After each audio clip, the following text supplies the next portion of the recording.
I now call the Snoqualmie City Council meeting to order. All please rise for the Pledge of Allegiance. Councilmember Sunwall, can you please lead us? I pledge allegiance to the flag of the United States of America and to the republic for which it stands, one nation, under God, indivisible, with liberty and justice for all. City Clerk, can you please take the roll call? Councilmember Jeans. Here.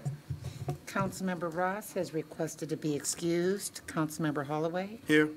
Councilmember Mayhew. Here. Councilmember Lassay. Here. Councilmember Sundwall. Here. Councilmember Shepherd. Here. Mayor Larson. I am here. May I have a motion and a second to excuse Councilmember Ross this evening? So moved. Second. I have a motion and a second to excuse Councilmember Ross. All those in favor? Aye. Opposed? Motion's carried. May I have a motion and a second to approve the agenda for tonight? So moved. Second. I have a motion and a second to approve the agenda. Is there any discussion, Council? Councilmember Mayhew. I move that we move the citizen comment section after the public hearings and presentations section. Second. Okay, a motion and a second to move the citizens' comment period until after the public hearings. Is there any comment or any discussion on On a that? clarification is that there's the citizen comments that for requests or items not on the agenda, and then there's the separate citizen comments at the end. Which one are you referring to? The first. The first. So So citizen after the comments presentation. After the The presentation. ones at the end are already after the Got it. presentation. Yeah. I thought you were moving the other one up. That's what I thought. He was moving it up. Well, it's already on the other Yeah. side of the presentation, so. Good point. Any other discussion? All right. All those in favor? Aye. Aye. All right. Back to the original motion. Is there any other concerns, questions, discussion? All right. All those in favor? Aye. Aye. Opposed? Motion is carried. With that, we move on to the public hearings, proclamations, and appointments. And it pleases me to, it's long overdue, but I've asked Richard Anderson, the Executive Director of the Northwest Railway Museum, to come back and give an update. It's been some time since Richard's been before the council. There's been a lot of tremendous progress there. I also asked him to speak to kind of their funding needs since we haven't made many adjustments over the years, and with the an anticipated increase in LTAC funding, I thought it'd be good for the council just to get a good long lead into that. Thank you very much, Mayor. And I thought I'd actually just do a very quick overview. I know there's a number of new council members, and just talk just very quickly about briefly about the history and what we've done here the last few years. Again, I'm Richard Anderson from the Railway Museum. I've actually been with the museum now since 1995, so I'm not just a flash in the pan. It's probably career suicide. I don't think I'm employable anywhere else now, but here we are. And the Railway Museum itself has been long an essential part of the community, and incorporated in 1957, has actually been in Snoqualmie since 1961. Museum has been running public programs since 1967 that were originally run on a spur line up what today is the Snoqualmie Parkway. There used to be a rail line that went up the Snoqualmie Parkway, and it went to a coal mine up at exit 27. And that was later used as a log reload facility. And the museum expanded quite a bit in the 1970s when the Snoqualmie Depot was donated to the museum, and in 1979 to 1981 the Snoqualmie Depot was restored to its 1890 appearance. During that same period, the Burlington Northern Railroad donated the line, most of the line that the museum runs on now, from Snoqualmie Falls up to the edge of North Bend. And by 1987, train excursions were extended into downtown North Bend, and popular programs such as Santa Train became annual traditions. The museum has had its own existential crisis in the late 1980s and early 1990s. Rising land values, the effects of outdoor storage on century-old equipment, difficulties in relying on volunteers for large projects, and the challenges of managing a large organization all came together to threaten the future of the museum. Fortunately, the community and Weyerhaeuser and Puget Western and Puget Sun Energy and state parks and so forth recognized the potential and commissioned a long-term plan, which included a plan to transition to full-time management for the museum, and that's when I was hired with a grant from King County in 1995. It's taken a number of years to more fully evolve that long-term plan. but this set the stage for a revitalized organization. The museum is perhaps best known for the train excursions, but increasingly for special events such as Day Out with Thomas. Thomas the Tank Engine has been visiting Snoqualmie every year since 2002, and each year attracts between 12,000 and 18,000 participants. This year's event will be held in July. Be a fewer attendees this year because Thomas isn't on television this year, well, except if you know what Nick Jr. is, but he's not on PBS this year. The long-term planning process made it clear to everyone involved that the museum needed new facilities to help assure sustainability. Exhibit space to perform collection care, offices, even restrooms were vital to the success of the museum. And working in conjunction with the city of Snoqualmie, a parcel of land was created adjacent to the railway where a campus could be developed, thanks to the efforts of Matt Larson and actually working with Meadowbrook Farm as well, too. It was carved out of the side of Meadowbrook Farm, and there was a series of complicated land swaps that allowed this parcel to be put together, which is where the museum's located today. The first structure built was the Conservation and Restoration Center. This is about 8,000 square feet, and it might be easy to characterize it as a large garage, but it's actually so much more. Locomotives can weigh more than 300,000 pounds, and some cars are almost 90 feet long, so it did take a pretty special building. And of course, the workshop had to have space for gigantic tools needed to restore and rehabilitate these large artifacts. And it needed a foundation to survive a moderate earthquake and resist an epic flood. We've apparently had a few of those, lived through a few of them. Next was a train shed. This is a structure to store vulnerable artifacts, but also to exhibit them to the public. Incorporating more than half an acre, the train shed is heated, has UV filtered glass. UV is very damaging to museum artifacts, gallery space, and it's also built to resist a major flood or seismic event, which is code for it was kind of expensive to build. For instance, there's 180 auger cast piles to support the structure in an earthquake. And on a bright day, skylights largely obviate the need for artificial lighting, and polished concrete walkways provide public access to the exhibits. Oops, what happened? There we go. In drawings and during construction, the train shed seemed huge. Kind of looks like Costco, doesn't it? Even when it was completed, it still looked huge. Yet after a crew from our local prison built the track and some artifacts were moved in, it didn't seem quite so huge anymore. Yet it's one of the finest buildings of its type at a rail museum anywhere in the country. Many folks are not aware that the museum consists of a great deal more than just a train excursion. It is also more than just a handful of artifacts in the exhibit building. We have small artifacts such as lanterns and uniforms and photos, printed records and books. And so the museum built an education center specifically to house a library collection. So a temperature and humidity controlled vault was incorporated into the structure and is able to maintain conditions at 17 degrees Celsius and 40% relative humidity year-round. This is a big deal for old photographs and documents, especially those that were more than 100 years old. So the Education Center also includes public restrooms, staff offices, the aforementioned library vault, and a reading room.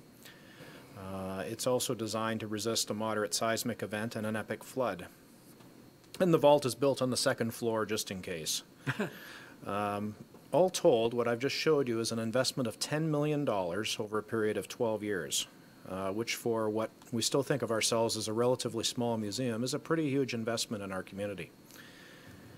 Some of the recent efforts the museum has engaged in some ways are even more ambitious, though. They're about improving the representation of the collection of large artifacts, so it tells a better story about our history. Chapel Car 5 is one that I think at least some of you are familiar with. This is a mobile church that was built in 1898. It's a City of Snoqualmie landmark and also on the National Register of Historic Places. And it was a recipient of a Save America's Treasures grant from the National Park Service. This was a multi-year, nearly $500,000 rehabilitation project. And it's been returned to its appearance and largely its function as it was in 1898. And with some recent grant funding, we're going to be installing 5 rows of replica pews in the car here later this summer. The pews have been made by a very skilled millwork shop in Seattle. It's honestly an investment of almost $30,000 to put 5 rows of pews in. The next thing that we're have made a change on, we just acquired a parlor car. This was a car that ran on passenger trains between here and Yakima until 1940. It was built in 1901, so this is pre-war. It's largely intact, almost no modifications to it. It's been a cottage on Whidbey Island since 1941. And we brought it over on that barge here earlier this spring, a pretty big undertaking, 2 years in the planning. And we hope to debut this in September. Not fully restored, of course, but at least enough that the public can see it in September in the exhibit building. And this was akin to what you might think of today's business class on an airplane, but that's really where the similarities end, because there's not really anything that even a service-oriented airline offers today that was like the experience you would get in that car with a porter and a little button to press, and they brought your drinks to your chair and individual seating. The other big initiative that we have is actually, I think, has the potential to be the most profound thing we have done in many years. And it is a Puget Sound Electric Railway Interurban Car 523. This is the most recent addition to the Snoqualmie Landmarks Register. We found it in Petaluma, California, and moved it up here last fall. It was an electrically powered railway car that ran between Seattle and Tacoma at speeds up to 60 miles an hour. It used to be able to go to Tacoma in 1 hour and 15 minutes from Pioneer Square. And that service was terminated in 1929 because they could no longer compete with the roads that had just been built. And amazingly, this car has survived intact, and we've completed, with the help of Puget Sound Energy's engineers, a feasibility study, and we now are confident this car can be operated on batteries between Snoqualmie Falls, historic downtown Snoqualmie, and the museum. And we think that a real-world reasonable budget for this is about $700,000, so very doable. And we have begun applying for funding. We submitted our first application to the state here for the upcoming state capital budget just a few weeks ago. And what this represents for us and for the city is the potential for train operations to take place when it isn't otherwise feasible or viable to run the train that we have now that takes 5 people and is several cars long. This individual car could be operated with just 1 person and could potentially operate during the week in the summertime or on weekends in the off-season. But about apparently 130 kilowatt hours worth of lithium-ion batteries will operate it for an entire day. So we're actually really excited about this.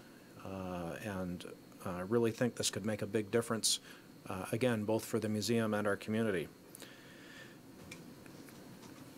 We are a truly regional asset, and some of the other things that we have been trying to do to pull in a new audience include the wine train that was done with the assistance of the Savor Snoqualmie initiative that through the Mountains to Sound Greenway. We've done 2 wine trains now, and they were quite successful, both in terms of the reception that the public gave the product that we offered and in terms of the ability to sell the tickets. So I'd like to say that you're likely to see more of that from us in the future. I hope that's good news for you all. And I think a few other things to share with you. We did serve more than 138,000 people last year. That includes both paid and unpaid visitation. I shared with you museum by the numbers and a few other interesting statistics there too, that we do all this with just 7 full-time equivalent staff. And Visits to the depot are still free. Visits to the museum campus are included with a train excursion, and there's a small fee for a train shed walk-up visit, which we now offer on Thursday and Friday in the summertime. And we hope to be able to expand that in the future, hopefully with a little bit of help from some source or another.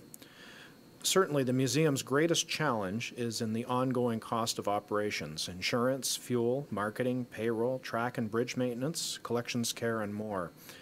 The museum is grateful for what has so far become an annual $24,000 lodging tax grant from the city to assist with marketing.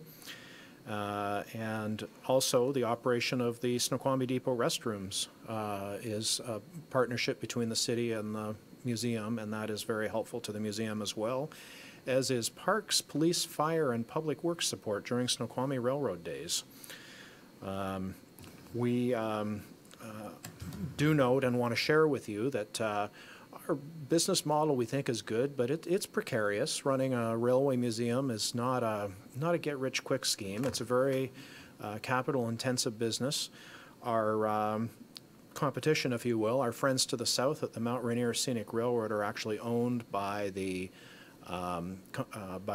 Durango and Silverton in Durango, Colorado, which is arguably the most successful museum-type railroad in the country. They've been had to shut down for the last 3 weeks because of brush fires in Colorado, and they have now had to shut down the railroad out here because they can't cash flow. They can't continue paying people. They've laid everybody off at the Mount Rainier Scenic Railroad as a result of just 3 weeks of business interruption in Colorado. And so I can relate. Our business model is really not a lot better off than that, and I just want you to know that as council members. And we hope that we can have some ongoing discussions with you about how the city and the museum can work together to expand our hours at the museum campus, improve signage throughout the community, and hopefully get this interurban car 523 fully rehabilitated and operating on additional days. Thank you. Thank you, Richard. Any questions, Councilmember Stonewall? I do have one question. I think the museum's great. I actually didn't know there were like multiple buildings back there. I run by there all the time. I just kind of see the one. But one of the only negative thing I think I've ever heard about as it relates to your organization is what I would call, well, I guess the rusty old cars that line the bulk of 202. Is the plan to kind of always keep them in that state, or is the plan to make them nice and shiny like some of the others that you guys have restored? Yeah, we do rather prefer them in the shiny state. It's really all about funding. A museum quality rehabilitation on the chapel car in the end cost nearly $500,000. That would be a worst case. That car, when it arrived here, I think the mayor might even agree, really didn't look like much. And you maybe wondered if I was a little off my rocker, maybe. But I think the others we could still easily be looking at. Even for the parlor car, we would be looking at a generous six-figure number to do a full rehabilitation on it, even though it's complete. So the short answer is that we intend to do something with everything that is meaningful to the stories of the region. There are still a few objects here that we don't intend to hang on to, but as a member of one of your panels or boards, I attended your ethics meeting before this session, and in our field we have museum ethics as well too. So if we have something we know we value as an historical artifact, even though it doesn't have value to our collection, we still have I guess an ethical responsibility to find another museum for it. And sometimes that can take 10 or more years for that to happen. We have an object that's at the Snoqualmie Depot that has been accepted by a museum in Nevada, and we've been waiting for it to be moved for about 12 years now. So Well, I could just, add to that, that's a considerable improvement down there from, part of the strategy, having the CRC Conservation Restoration Center was a huge resource for the museum to finally be indoors to do restoration. But the problem is, you could see from the cathedral car, it could take upwards of a year to rehabilitate that. So you do the math with 50 cars in the collection, and it could take quite a few years to effect that change. So the benefit of having that exhibit storage facility was then overnight when those cars moved, it cleaned up that downtown area. They used to stretch well past, you could never see the preschool and a number of other things down further. And then with Roger Brooks' suggestion, we put the interpretive science in there, which has been quite popular. And I'm not dispelling, the complaints have dropped considerably. It seems to be an equal number or greater. In fact, before it was cleaned up, I put a slide up on public presentations that said, is this rustic charm or rusted junk? And it was pretty much 50-50.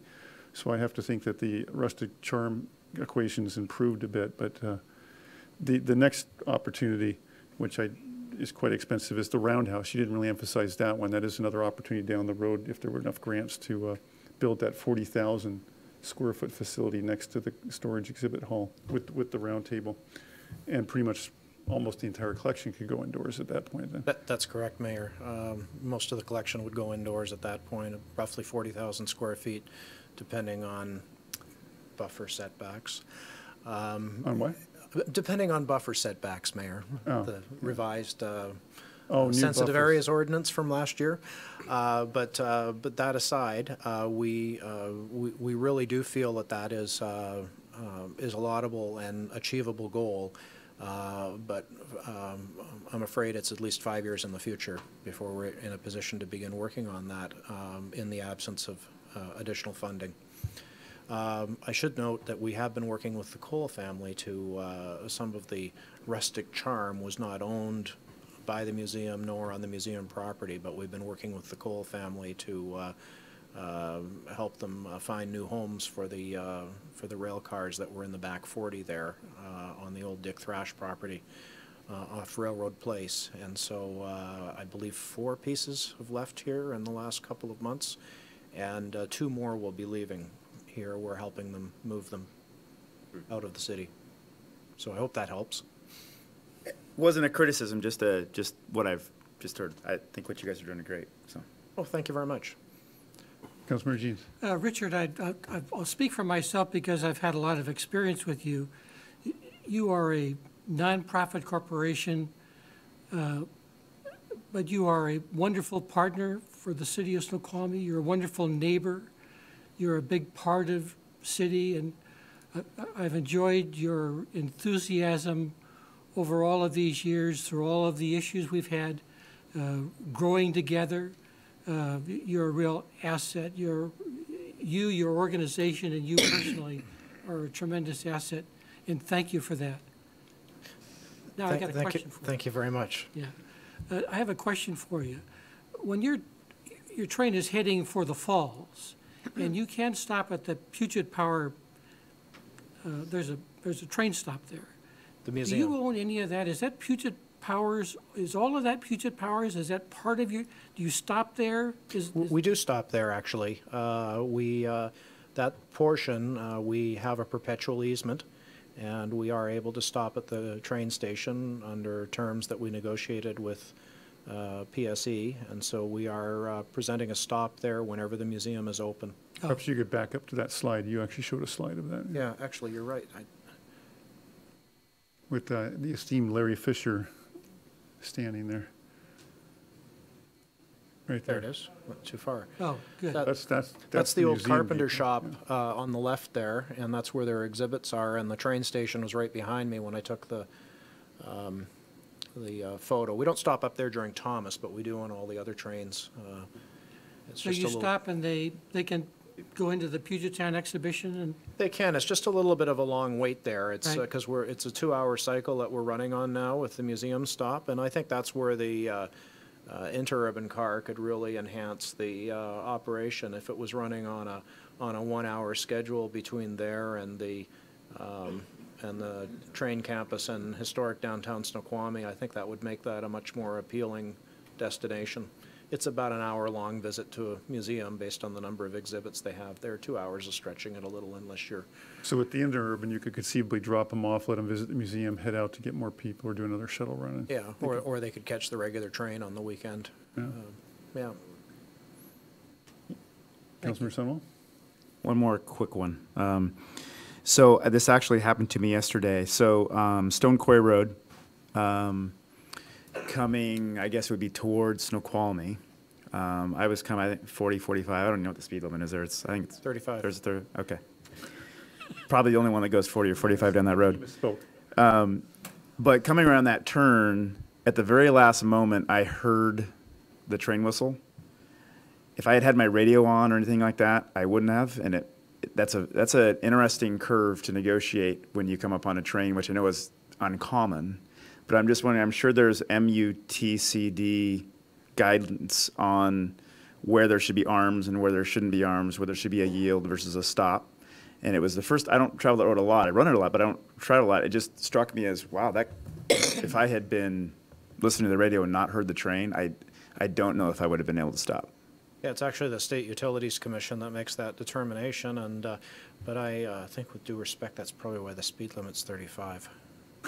I understand that. We also have to operate with an understanding of how roads are actually traveled, right? So Yeah, there's going I to be think there's going to be a bunch of police there tomorrow. Yeah, gunning people. probably, and it would be maybe worth mentioning for the benefit of some teenage children in our community that we own a radar gun because we use it to do efficiency checks on our locomotive engineers, and we've clocked high school students traveling at up to 75 miles an hour on Stone Quarry That's where Road. they've traditionally raced for decades, as I understand. So. Yeah, Okay. So it'd be great if there was a way to pinch that speed down a bit, I think, for everybody's sake. I think our current approach is don't improve the road, it'll slow it down.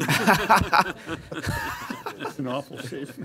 And so we're often the ones that call for assistance when they land in the ditch, which is actually a regular occurrence on that road. So, Thank you, Richard. Thanks, Richard. thank you for your time. And, Hold on, Richard. oh, yes. Well, I just wanted to say, I think it's a fantastic operation that you guys run there, and the fact that it brings 138,000 visitors to our city has to have a meaningful impact on our businesses, particularly in the downtown area. And I think that that this museum is providing a lot of value, not just to our citizens who can go enjoy it, but to the economy as well. Absolutely. I mean, if you talk to like owners of the brewery, they'll say that their business rises and falls on that. Councilmember Shepherd? What happened? Why does the train stop here and it doesn't go any farther? Well, there's a trestle that is not there anymore at Snoqualmie Falls. Okay. I think that there is an intact right-of-way that goes over to where the Forest Theater is, and I think subject to support and consent of the tribe, I believe that the power company has always been receptive to working something out. It's really just a tribal issue, and money, of course, just minor technicality. But there's three very substantial bridges between the end of the track and the Forest Theater. One of them's about 160 feet tall, I think. It's the one you can see from the view platform at the falls there. Go ahead, Councilmember Shepherd. So yesterday I went to Snoqualmie just to see what it looks like, and I guess back in the early 1900s it was the same size as Snoqualmie. And as we got bigger, they got smaller. They used to have over 1,000 residents, and now they have hundreds of residents. But their train system is, full, just really going gangbusters. And they've got lots of train lines, and tracks, and I was just curious how they ended up having their train tracks, in operation, and we didn't. Well, it's the main line, and we were a branch line.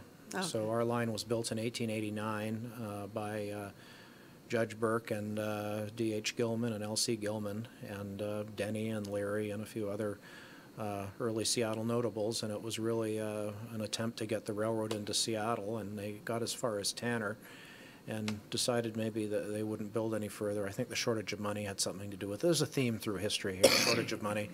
And they instead built their line up to Sumas, so the line up through Snohomish and Arlington and so forth up to Huntington, Sumas on the Canadian border was where they built instead.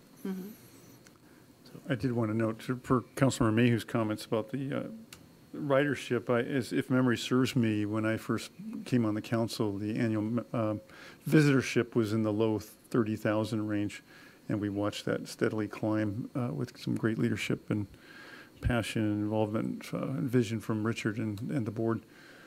So it's been impressive watching. I mean, it's been really a success story just watching not only the improvements, but, you know, the numbers, to your point, Councilmember Mayhew, in terms of its value to the downtown businesses and the quality of life in general, in terms of achieving those destination goals. The other point I wanted to make real quick, Richard, when you were talking about the batteries, I know you and I had a conversation too. I don't even think we've switched.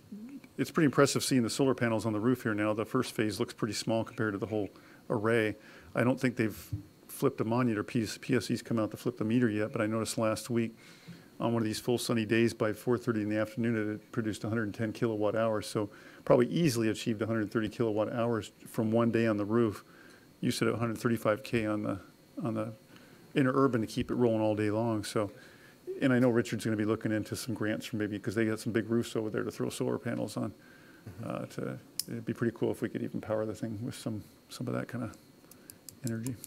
Yeah, well, just leave you with the thought, if there's any, I'm not sure what your different programs and your budget situation is, but if there's any way that you can participate with us in making this a reality, it'll happen faster. It'll happen eventually, but it might take us a really long time. There's not a lot of grant funding out there for a project like what we're proposing. But I think the benefits to the community are almost self-evident, just in terms of the expanded attraction that we would have here in downtown Snoqualmie.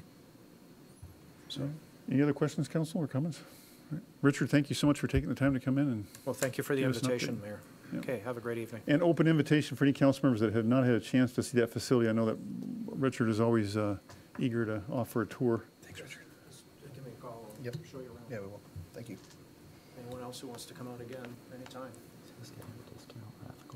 Oh, should have shared with you the interurban painting we had commissioned by J. Craig Thorpe. He's a Bellevue. Richard, if you could step to the microphone, please.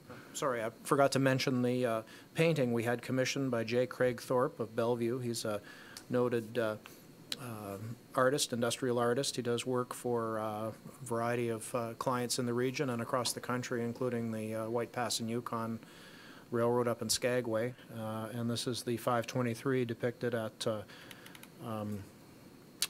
Auburn in 1915.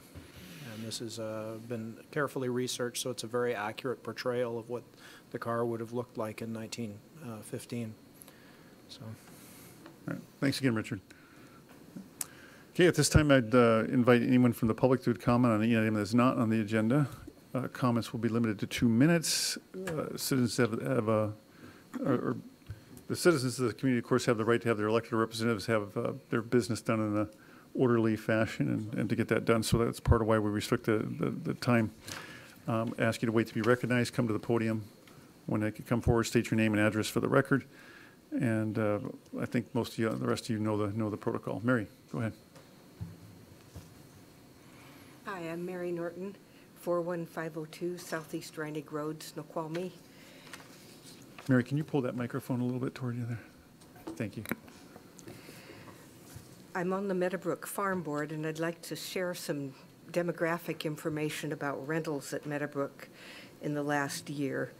Of 51 paid rentals, 29 have been weddings, and of those, 8 have been Snoqualmie Valley people. 21 have been people out of the valley, and 2 of those have been out of state.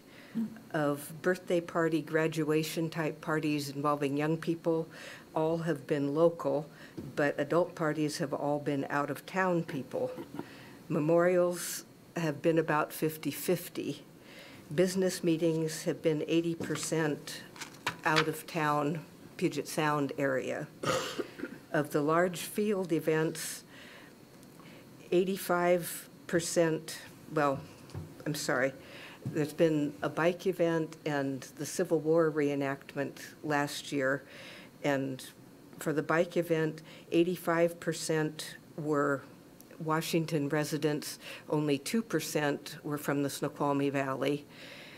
10% were from surrounding states, and 5% were outside the U.S., mostly from Canada. How is this all funded?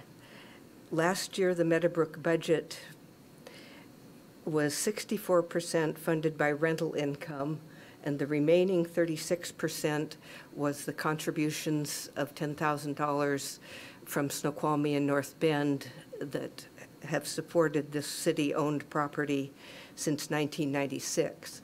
This year, North Bend has doubled their contribution to $20,000. Okay, Mary, hold a sec. How much more time do you need? Well, I was planning on 3 minutes. Okay, because Council, I was going to suggest, this should have gotten in under presentations. I mean, Mary's not here as a citizen. She's really speaking on it as a principal of the Meadowbrook Farm Association. So I would say, hey, let's just schedule to come back. But since it's a fairly light agenda tonight, I'd rather not pile it into another one. So if there's no objection, can we just afford her another minute? Good. And to conclude. Okay, if I see no objection. Thank you. Mary, if you could.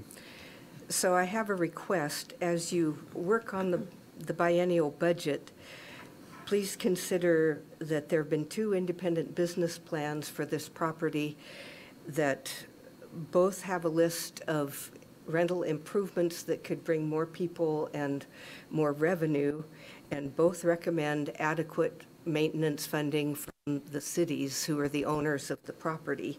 Snoqualmie has a $2 million parks and open space budget with $400,000 of that dedicated to open space, and Meadowbrook is funded at the same rate as since 1996 as a discretionary item from the community development list. I hope you'll consider appropriate funding for Meadowbrook as the local and regional asset that it is, and also to consider funding it as a line item under parks and open space rather than as a discretionary item. Thank you. Thank you, Mary, and I appreciate all the work you're doing. Also, some rather upsetting news that's going to create a little bit of a crisis that'll require all of our attention on Meadowbrook Farm too, and that Dave Batty and Kathy are going to be moving out of Snoqualmie. He'll still keep somewhat connected, but Wow. that's going to be a big loss for the Meadowbrook Farm, given Dave's dedication and work there and the hours he's put in there too. Big loss for Snoqualmie, but okay. Yes, Snoqualmie in general, so absolutely. He's still going to do the Citizens Academy and things like that. At least he believes he's going to. We'll see. He will. Yeah. Sure, you'll make sure of it. All right, anyone else from the public would like to comment at this time?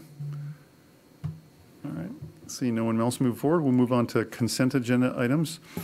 All items listed below will be enacted in one motion. Action items include the minutes for the May 29, 2018 regular city council meeting and approval of warrants as stated in the agenda packet. Other approvals include Agenda Bill 18074, fireworks stand permit for J&M LLC. Do I have a motion, council? So moved. Second. I have a motion and a second to approve the consent agenda as stated. Is there any discussion? Hearing no discussion. Is there any member of the public that would like to comment on any of these items prior to action? Seeing no one move forward, all in favor? Aye. Opposed? Motion is carried. With that, we move on to ordinances. Community Development Committee, Agenda Bill 18073, ordinance amending Section 2.14.060, Section 14.30.020, Section 14.40.020. I'm actually going to do a pause and ask the city attorney if there's some way, or parliamentarian Jody Warren, is there any way I can abbreviate reading through all these numbers? Or I guess it's required I read everything in, and it's going to be repeated by the council member too. Mayor, I think you could dispense with reading all the sections and simply refer to the code sections as itemized in proposed ordinance and list the number, and then proceed to discussion of the references in the title to the substance. Okay, so ordinance amending sections as related in Agenda Bill 18073, and of the Snoqualmie Municipal Code, and adding a new section 17.35055 to the Snoqualmie Municipal Code to correct various minor inconsistencies, conflicts, and typographical errors in development codes. This was just for introduction tonight only. So if you could just read the introductory statement. Over time, staff identifies inconsistencies, conflicts, and minor typographical errors in the Snoqualmie Municipal Code. Some of these may not manifest until staff is applying the code to a development project. Because of this, staff keeps track of the areas of the code where such issues exist. Some of these issues may be addressed through the formal code interpretation by the Community Development Director, while others are noted to be addressed in the future. Staff periodically brings forward a code cleanup or omnibus code package to address issues. In general, these issues are minor and do not involve policy changes or significant change in practice. All right. Again, this was for introduction only. However, is there any, this is a good opportunity at this point before bringing it back for any discussion, questions, changes? All right. Seeing, I guess the only comment I have is both those statements do a lot to tell me what's going on and not to tell me what's going on. It's very great at the same instance. I have to dig into the attachment to find out at least a list of kind of what the changes are. We could have done a better job on at least the summary statement or something here. I'm happy to have Mark or Jason come up and do a summary of what were the changes or kind of what's the reconciliation here.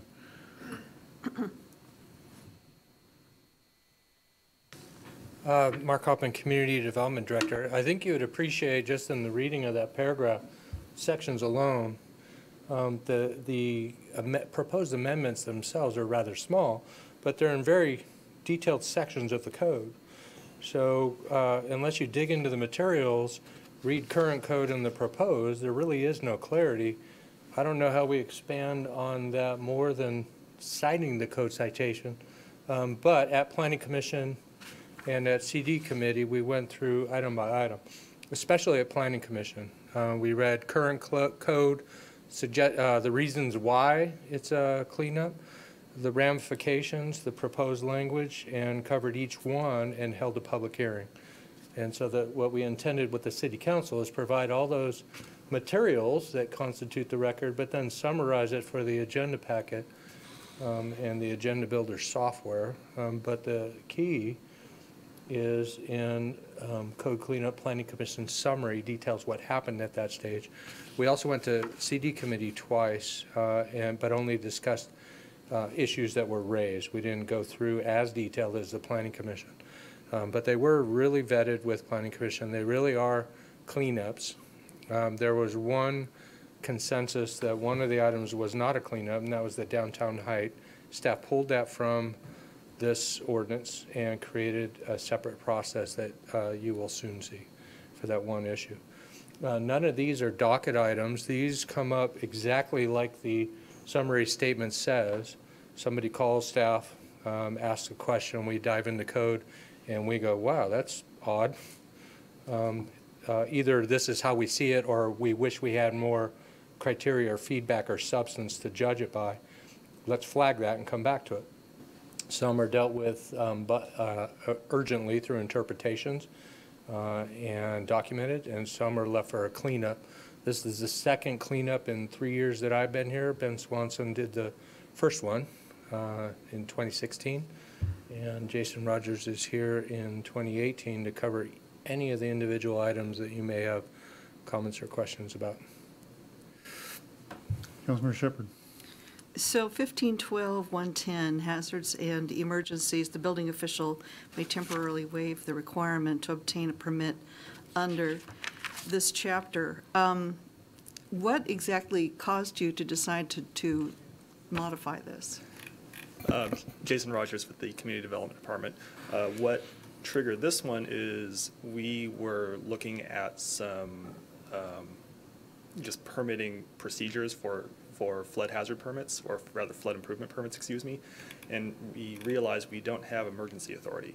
We have emergency authority for pretty much every other permit we could possibly issue in the city, everything from building permits to site development permits, but we don't have that for flood improvement permits. And what that means is that if somebody needed a flood improvement permit to do, which encompasses many things you could do, anything, even, for example, replacing your furnace in the flood area, if you're in the floodplain, we have no way of waiving the permit requirement. So you have to go through that. It may not take very long, but if you need to fix your furnace, you need to do it now, not in a week when the building official can walk you through the whole process.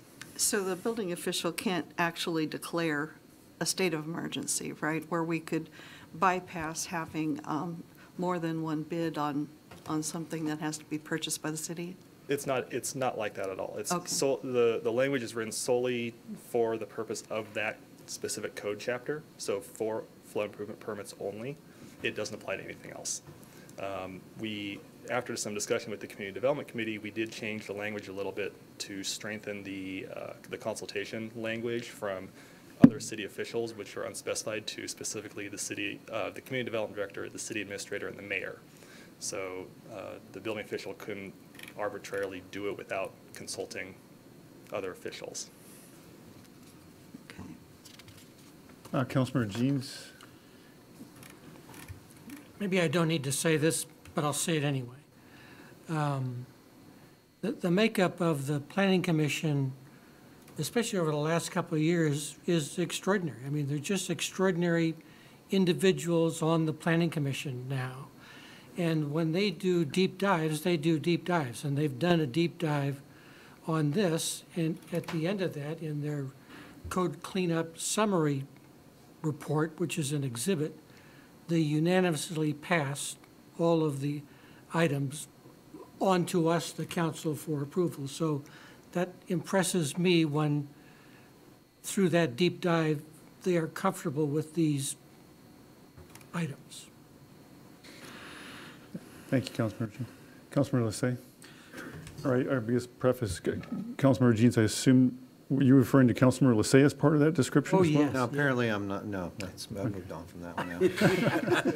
But having previously been on the Planning Commission for 3 years, and also the Planning Commission liaison, I'll reiterate, Councilmember Jeans, the Planning Commission really looked at this carefully and looked through the items. I also want to commend Julie Lake for looking also and finding a couple typos that were critical, and that was really good because I think it showed that the community was paying attention, that there are people out there that are watching and making sure that something doesn't just inadvertently slip through the cracks. But it also, I will throw the last commendation out to staff. Staff really put a lot of time into this.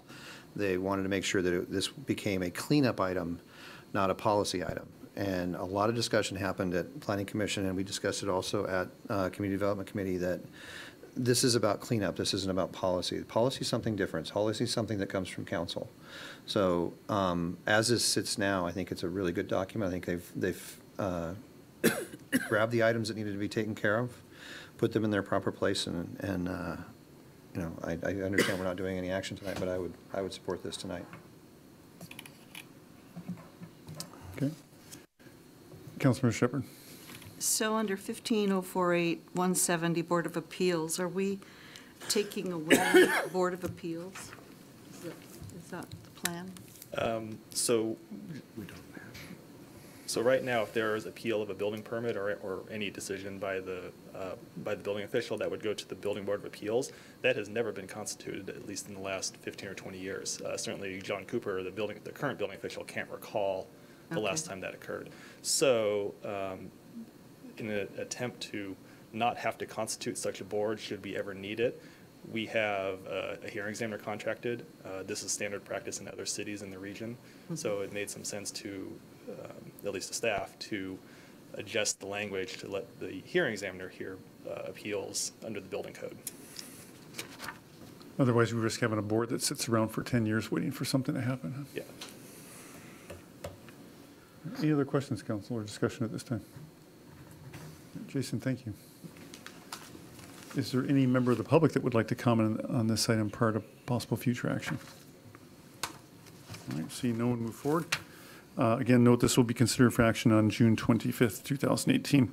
With that, we'll move on to reports. Parks and Public Works Committee, Agenda Bill 18071, Resolution 1451, determining the lowest responsive bidder, awarding a public works contract to and authorizing execution of a public works contract with Grindline Skate Parks Incorporated for the construction of the Snoqualmie Skate Park project. In April of 2018, the Parks Department gained approval from the City Council to solicit bids for the construction of a 7,500 square foot skate park to be constructed at Snoqualmie Community Park. Grindline Skate Parks, Inc. was the lowest responsive bidder. Move to approve Resolution 1451, determining the lowest responsive bidder,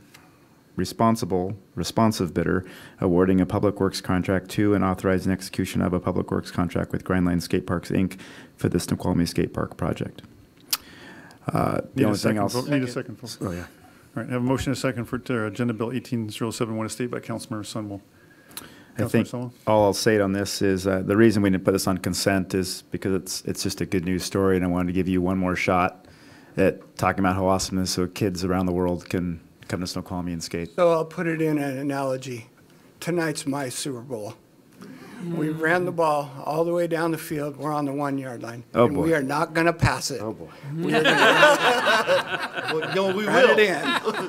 We will pass it. Wait a second, you need us to pass this. I want We you will to pass pass it it, but tonight. we're not going to pass the ball. We're going to run it. We're going to get it in. We're going to hand off to Marshawn tonight. Okay. Councilmember Lissay. I happened to be driving by the area on Thursday morning, and I saw, about eight employees, I think it was all employees and maybe the contractor as well, standing out there in a circle, looking at each other with big smiles on their faces, like, we get to do this now. And they looked pretty excited. I think you're having just the Pre-construction meeting, yeah.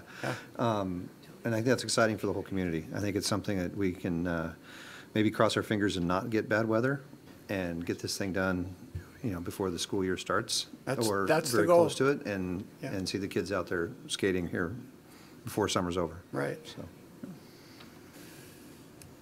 Any other comments? Councilmember Mayhew? So I'm completely in favor of this resolution, but I have a question about how the funding is working. I understand where the funding comes from. I understand that it's all in place. My question is about the final line under budget on the staff report, which says the project will require a budget amendment later in 2018 to authorize the project construction out of Parks Improvement Fund number 303. And I've looked at 303, and it has the fund balance. It's all there. I see it. But what we don't have is an appropriation to spend this money. And so my concern is what we've said is we're not going to approve that appropriation until later in the year. And so I'm just worried about the notion of signing a contract, incurring expenses with no appropriation in place. Shouldn't we be putting that appropriation in place before we have to pay those bills? I'll kick that to Robert or one of the Bobs. He doesn't want kids skating by the summer. Robert Hemwood, Finance Director. Yes. So we will get an appropriation on the agenda before we get the invoices. Before we have to pay the bills. Great, thank you. And also, just to clarify, all of the money in the biennial budget is appropriated by law when the council adopts the budget. So any of the money in the Public Works Department or the general fund has been appropriated and may lawfully be spent and can be spent on this contract. So I know it's helpful for the public and the council to appropriate it to a particular project or department, and that's what we accomplish with the amendments. Councilmember Mayhew. So if you go look at Fund 303, in fact, there is no budget approved to spend this money. It's just a fund balance that rolls forward with no spending approved in the budget. So we need to put that's why I'm stating that Fund 303 doesn't have an appropriation right now, and we need to put that in place. Right, Councilmember Mayhew's correct on that. Fund 303. So this one just didn't have anything on any expenditure. But the budget is appropriated at the fund, not the small f Fund 303, but the general fund, the enterprise funds. And so all of the money in the general fund has been lawfully appropriated. By practice, we look to, for record keeping and for the public, we look to these other sub-funds is technically what they are. But for purposes of the legal appropriation, that's why the council can, I think, confidently proceed now, and we can bring you a cleanup later. Councilmember Mayhew. So, in fact, Fund 303 is not a general fund. It is a special projects fund, a capital projects fund. So I don't believe that what you just said is correct. Go ahead. Well, it's not a separately budgeted and appropriated fund for purposes of needing an appropriation under the, I don't have the full budget in front of me. But from a legal standpoint, I'm just trying to give the council confidence that it's appropriate to proceed in the fashion that you're proceeding. You're certainly welcome to make the amendment and put money into that particular subfund. The money's in the capital projects fund, and it's not appropriated. If it's in the capital projects fund in the budget, it has been appropriated as a matter of law. That's what You're the incorrect, statute I'm says. sorry. Well, We need to get some help on understanding appropriations then, because we should not, it's actually illegal to pay these bills without an appropriation in place, and we don't have one. Mayor, if I could, we will investigate this further and obviously get a detailed analysis of that. We don't doubt what Councilmember Mayhew is saying. We just want to make certain that if that is the case, then this should have been in the biennial budget, this entire project. That's the question. Yeah, and I think it got missed, but it's an easy fix. As the finance director said, all we need to do is just have an appropriation brought forward and we'll be fine. Well, and that's where I was just going to go to, because Robert already stated it's our intent to Yeah, come back. it's an easy and do fix. that. Yeah, I agree. So- We have to do so, that, yes. It was, Can we we were into a little more refer of this a, to F&A? yeah, Yes, thank we you, will. Councilmember Holloway, yeah. It Thank was you. more of an The topic, intellectual not the legal agenda, exercise, right? but, the agenda bill, yeah. but to Not the resolve, agenda bill, the but topic. the issue will be resolved appropriately. In other words, to just make sure it's all squared away. Yes. Robert was intending to bring that appropriation forward. Councilmember Holloway and Councilmember Shepherd. So one of the few words of advice is for Larry. One of the few words of advice I got from my older brother that I actually listened to when I had my firstborn was mentally active and physically exhausted at all times. Larry, go get this thing built. I'm done. Go ahead. Councilmember Shepherd. So if we haven't appropriated it, can we vote on this now until it's appropriated? What, Yes, the because. chicken or the egg? Whether you take my approach or Councilmember Mayhew's, the money's not going to be spent by virtue of this vote. And what Robert is saying is an amendment will be brought to the council before any bills are paid on the project. Okay. Right. Yes. Councilmember Mayhew. I concur with the city attorney that regardless of where we're at right now, this either gets fixed or it doesn't need to be fixed. But either way, before we have to pay a bill, which is what the appropriation would have to do with, we'll have this fixed. Yeah. Or if it doesn't need Which fixing, means we're good to we'll vote know tonight. that. You agree we're good to vote tonight? We are good to vote Yes, tonight. yeah, thank you. All right, any other discussion, council, questions? All right, any member of the public like to comment on this item prior to action? Yes, please.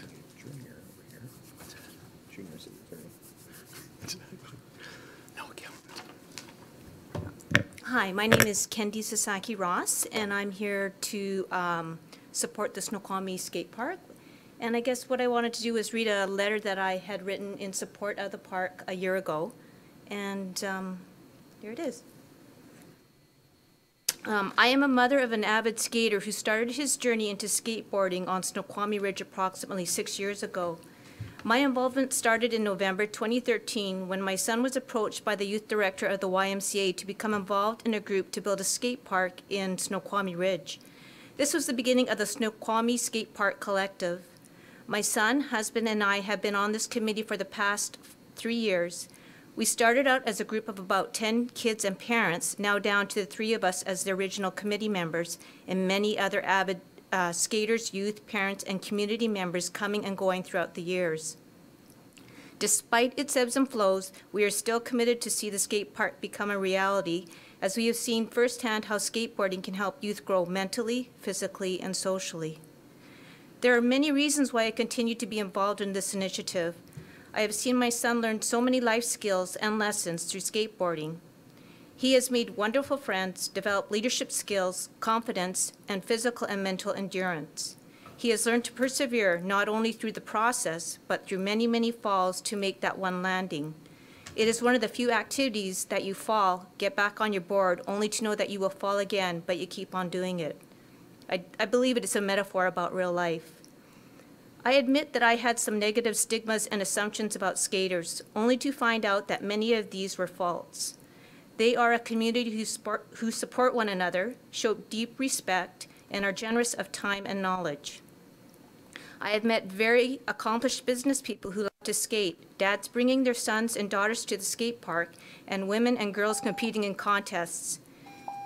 So I'm sorry, I have to be fair and even-handed with everybody, so I'm going to have to tell you to wrap it up like within one sentence. Yeah, sure, And then okay. if you can't conclude the letter, we'll just take a copy and we can distribute that to the council. I just have one sentence. Okay. Yeah, yeah. If skateboarding can build community, develop friendships, teach respect, build confidence, leadership skills, and perseverance, then this is something that I feel would be beneficial to people in Snoqualmie and surrounding areas. Thank you. That was a good long sentence. I'll say thank you for your comments, and I think what's cool about a small community like Snoqualmie is a determined, passionate, small group can really make a difference in the community being organized. And you folks that have been working on this for several years have really made an impact and should be proud as you come back to your community, the folks that did this and say, hey, you guys were really an instrumental part of making this move forward. I know the council tried to listen to that, and we put out the word to, folks like Kathy Lambert, Senator Mullet, and others that helped make this happen. But without the voices in the community really pushing for that, these sort of things don't happen. So a big thank you to you guys. Please convey our words on that. I know I speak for the council as well on that, so thank you. Any other comments on this item, prior to action? All right, with that, all in favor? Aye. Opposed? Motion is approved.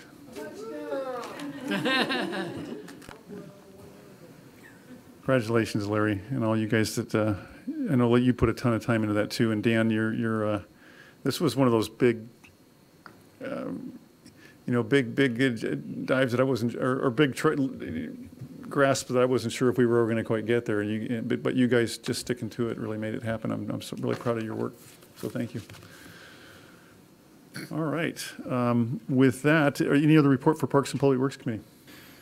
No. Community Development Committee report. No report. Finance Administration Committee.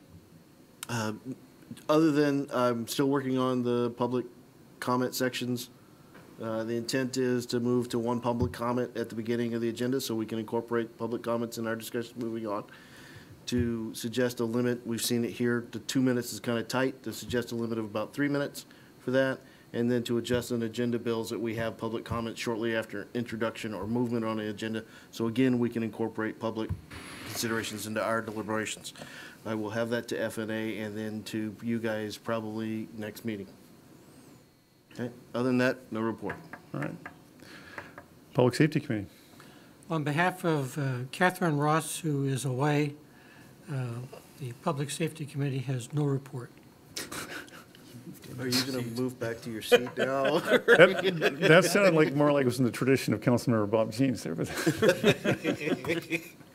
all right. Any items for Committee of the Whole? I do have one. Yes, Councilmember Sunwell.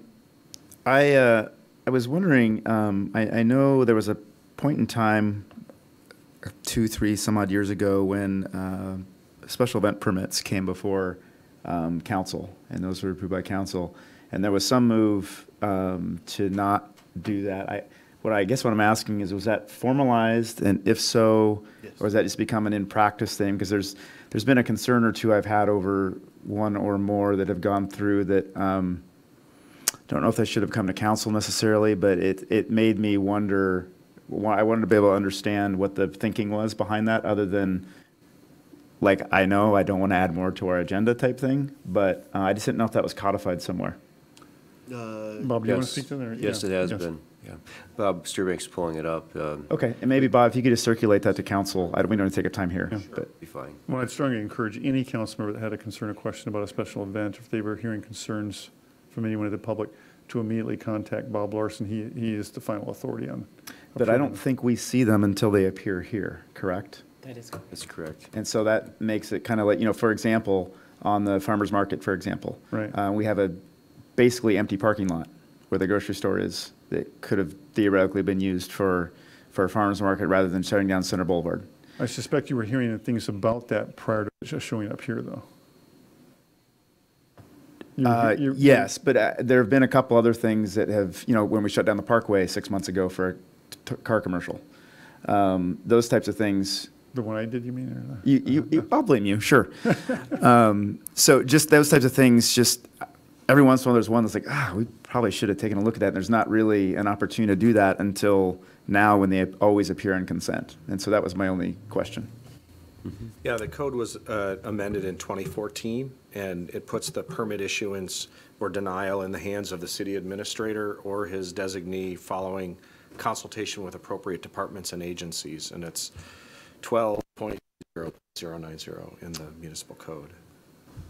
And I can email that so that everybody has I mean, it. perhaps one modification that we could do there would be to just have, because it does circulate through all the departments, do the council members want to be part of the circulation? So if there's any question you have, you could bring it to the attention. Yeah, I think at the very least, adding us to the CC line.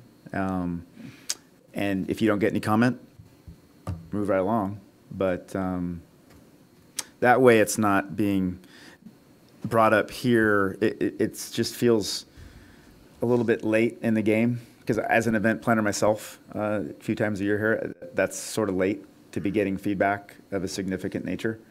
That would at least allow us to choose to weigh in or not. I mean, you can always swipe left. I figured that out.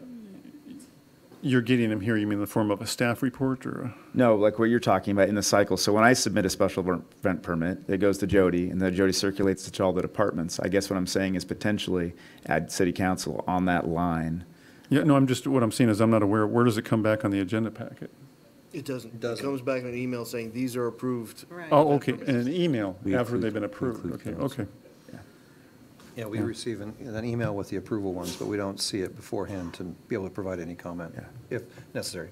More likely You not. heartburn about any that, comment. Bob? You want to comment on that? No, if council wants to see the special event permits, they're welcome to have them. We're trying to take stuff off your Happy to plate. send them Or out. you're trying to take stuff off your That was plate. the whole intent of the 2014 ordinance was to, You could swipe left. But if you want to put it back on, I'm not asking I'm for- trying to find a middle road where you can. That sort is of- the middle road. The middle road, what I'm proposing is the middle road is Yeah. just CC us on the initial thing. Right, so you're not and having to we- look at everything, but if Right. something piques your interest or Right. someone complains, you And can that pull way, it up. yes, Okay. if someone complains, then I can say, hey, yeah, I just saw that pop through. I can look at it and I can weigh in city, have we thought about this? Right, that's an easy fix.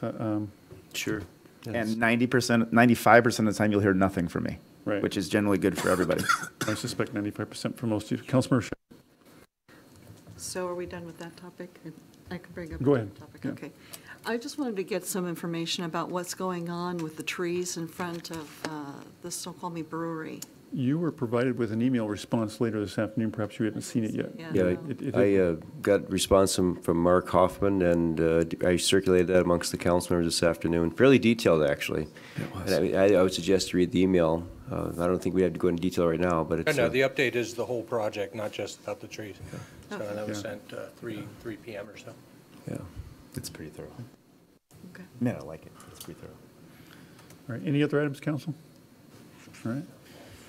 Staff reports are written first meeting of the month. However, at this time, are there any other questions from the staff? All right, seeing no other actions. Are there any citizens who would like to comment prior to concluding tonight's meeting? Anna?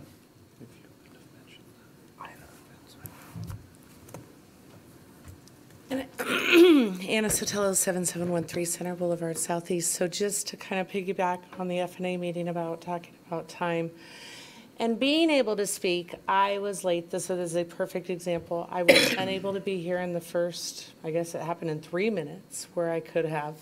I needed to wait until this time to be able to talk about something not on the agenda. And as Sean had said, or one of you had referred to, about those feel-good moments. And I have been wanting to commend staff for so long, starting with these two right there. Anytime I notice, sorry, that was Larry and Brian for the record, and Joan as well. Anytime I know Joan, Pliego as well. The whole staff, but Joan Quaid is who I really want to talk about, because when I'm driving home at 2 a.m. and I see sprinklers that are going in the air, or I see pots that have been sitting on the sidewalk for 4 weeks because someone forgot that they had to go back and fix it, I can call any one of them. And it just amazes me and delights me the way that they're just on it so fast. And when I run into them at Starbucks, they are so receptive to see me. instead of turning the other way and running. They, you know, and then to have them actually do it and take my concerns legitimately, it just really, really, really makes me feel good. And they are the hardest working people out there. We struggle with the same things as far as labor. We understand that. You know, I'm in the same level as well.